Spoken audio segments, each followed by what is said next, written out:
patatas. Corn beef yung ating ulam. Piniprito ko siya guys muna.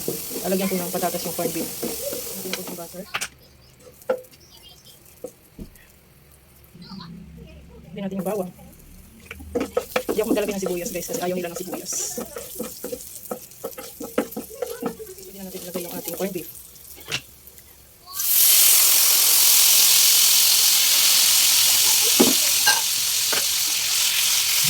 Haluin lang natin guys. Ano ito siya guys?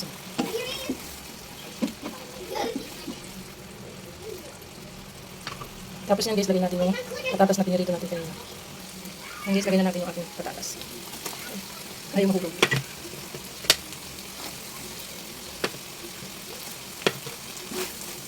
Haluin natin ito.